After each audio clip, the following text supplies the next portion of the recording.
Halo Mami, nih aku nak minta utang duit aku kemarin Mami. Aku ada perlu.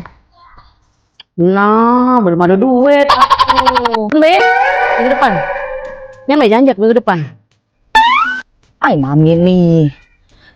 Besok lagi, minggu depan lagi. Minggu depan terus nih lah 3 kali minggu depan. Aku ada perlu juga nih.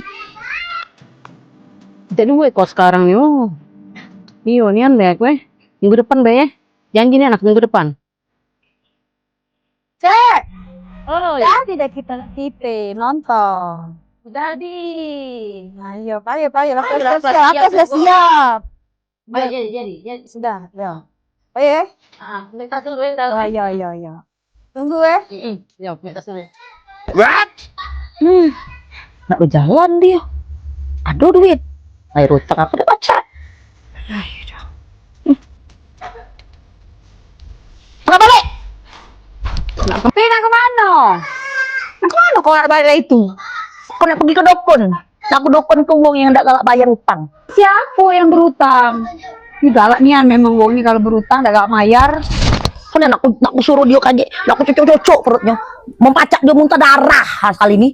Iya, dia ada utang tidak galak bayar. Nah, nak aku cocok nian dia, matonya, palaknya, pokoknya taunya dia kena tuh apa. Tidak lah, jangan tidak sampai muntah darah wong itu. Oke. Jadi kita nonton ya. Aku nak bayar utang Depi duitnya. Iya. Pi, lagi dulu Pi. Ini utang kau nak bayar ini. Ini Pi. Ada duitnya. Kita dulu sini dulu. Tapi Pi, bayar utangnya. Dia kata lagi ya sudah lunasnya. Makanya bayar utang nih. Iya, sudah. Santetnya kau. Iya. Sudah. Lah utang beras ya.